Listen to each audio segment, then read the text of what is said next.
Because if the maxilla is in the incorrect position to the cranial base, then effectively your skeletal classification is flawed. And that's why I use a different type of classification. The classification I use is one that relates maxilla to anterior cranial base first, and then relates mandible to the maxilla. And this way you get a much better understanding of a better looking face. So let's look at class 1.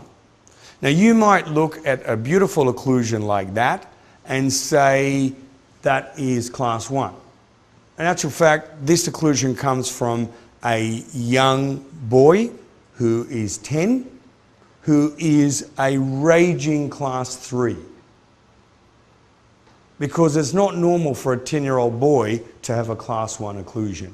Their mandible hasn't finished growing. So you can be fooled by looking at the teeth and thinking that's the classification.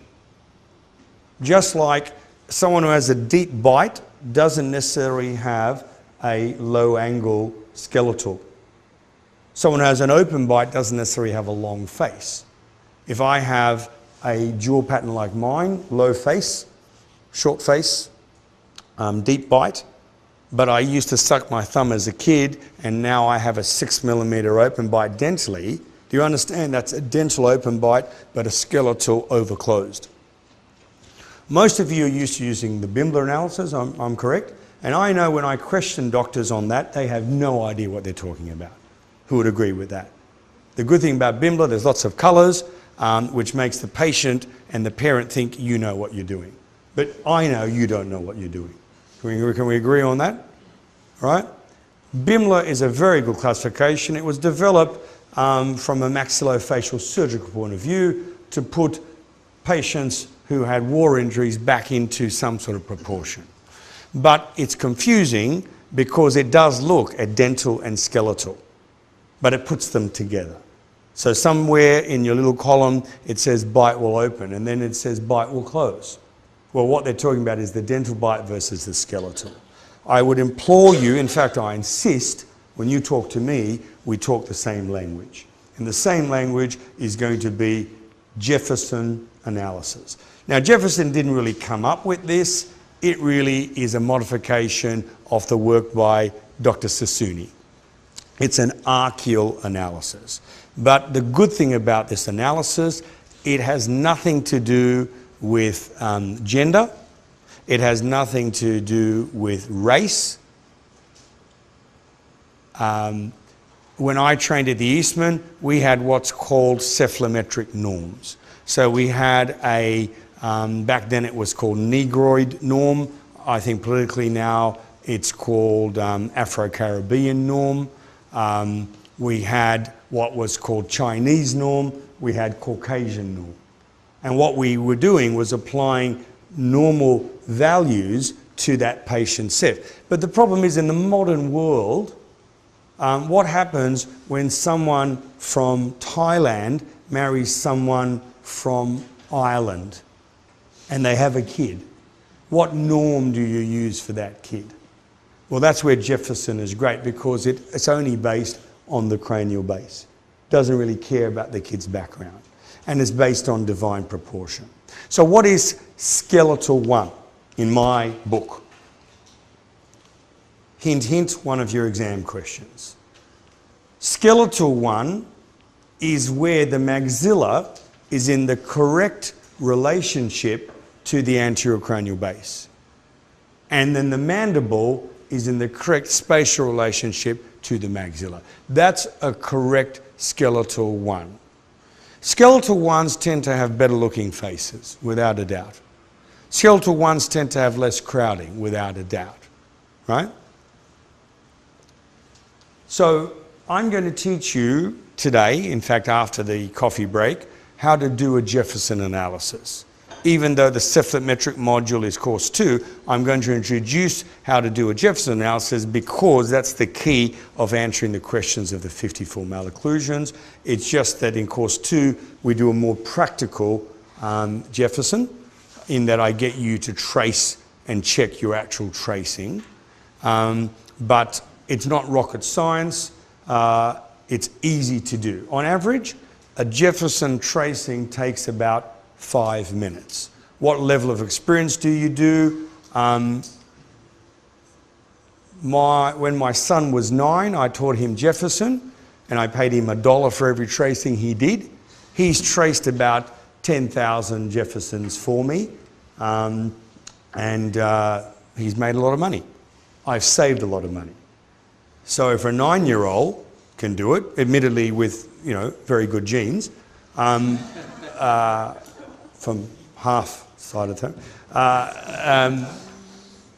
then you can certainly do it, all right? Because the landmarks for the Jefferson analysis are easy. You don't have something like Porion, which you really are guessing. And I'm going to go through that with you. So what's the definition of class 1? In Jefferson, we don't use a point. We use the most prominent point of maxilla, ANS, anterior nasal spine. We draw an anterior arc from nasum, which then tells me where my maxilla is to the cranial base. Now, most analyses drop a vertical from nasum. You understand? And it's a vertical to Frankfurt horizontal, a vertical to occlusal plane, a vertical to something. The problem with dropping a vertical from nasum, you're already setting up for a flat face. Does that make sense? If you look at a good-looking face, and I'm not talking about determined by an orthodontist, I'm talking about a good-looking face as in someone who's won a Miss Universe. I'm talking about Angelina Jolie, Brad Pitt, people who make their living from having a good-looking face. You'll see that they all have a facial balance where the anterior arc is in balance, not so much the vertical. And this is the biggest problem. If you're communicating with someone who only drops a vertical, automatically they're going to think that that patient is too protrusive, too full. Right?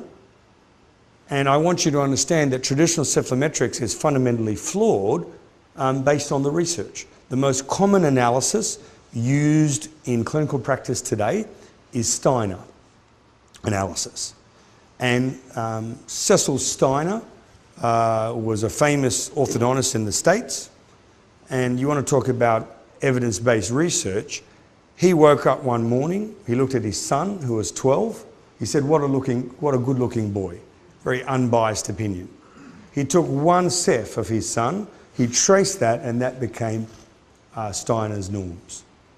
And then the rest of the world tries to see how close their case is to that. See how ridiculous that is? And let me tell you, I've met Cecil Steiner and his son, and they are not oil paintings. Yeah? Whereas when I do an arcular analysis, it's unique for that kid regardless of his background. You understand that? Very, very important. And more you'll realise that a lot of patients who in traditional analysis are deemed too full are actually right on the money. My original master's thesis was based on functional appliances, and it was also based on facial aesthetics. Part of my research, I went to a modelling studio where people had been selected on non-dental,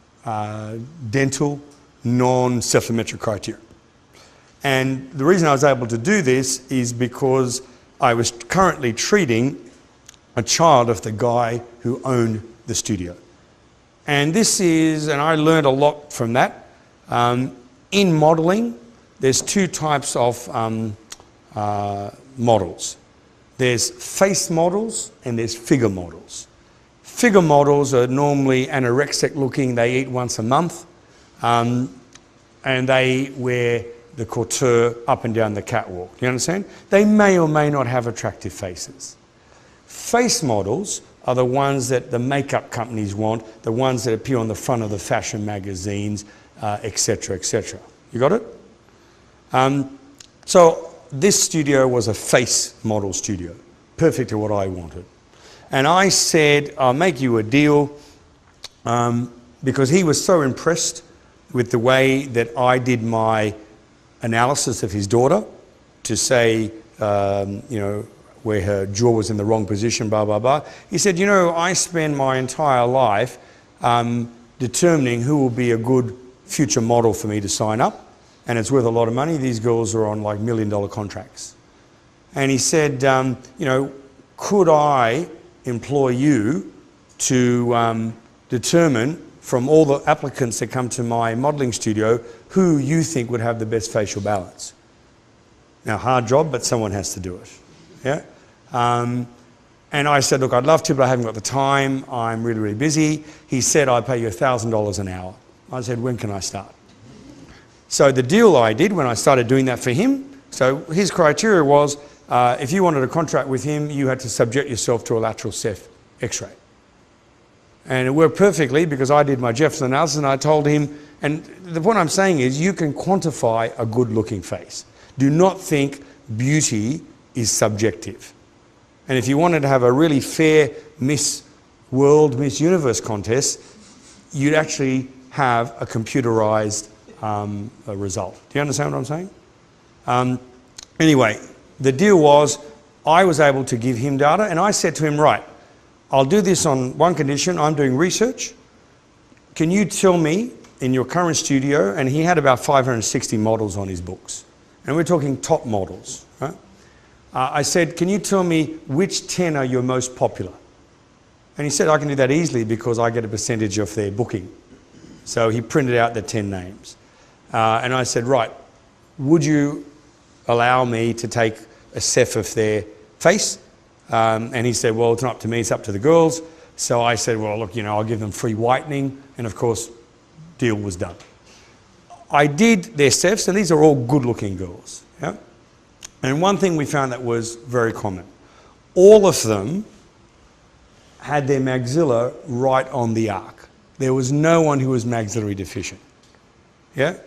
I then applied the Steiner analysis to these 10 good-looking faces. All of them were protrusive. So all of them would require, in ideal orthodontic therapy, retractive orthodontics. Do you understand what I'm getting at now? The variance, really, in these models was based on their occlusion. Most of them were dental division 2. Yeah? So there was a propensity to a shorter lower anterior face side as being facially attractive. But I'm going to teach you that the best looking face is going to be someone that has skeletal class 1, division 1, which is a dental, and normal face height. And the way you're going to know that is not just because the maxilla and mandible will be on the right arc, but the 4 major cranial planes, which will be the maxillary plane, the cranial plane, the occlusal plane, the mandibular plane. Those 4 planes meet at one point only. Okay? And that is a good looking face. So, if someone was to ask me, can you define a good looking face? I would say yes, it will be a skeletal class 1, where the ANS point was on the anterior arc, where Pagonian was on the anterior arc, where the vertical dimension was correct, and where all 4 facial planes come to center point O. And we're going to show you today some of those girls from that modelling studio, just so you can see what I'm getting at. Because I want you to believe and understand this. Because if you don't understand that, and you try and apply traditional orthodontic diagnosis, obviously you're going to get a different result. That brings us on to skeletal class 2. If I didn't use the word skeletal, and I just said class 2, you should understand automatically I'm talking skeletal. Now, in class 2, there's 3 types. So automatically we're changing from angle. You can have a class 2 jaw where the maxilla is normal, but the mandible is retrognathic. And that's more common, isn't it? Particularly in your country. Then you can have a class 2 where the mandible is in the right position, but the maxilla is protrusive. That's more uncommon.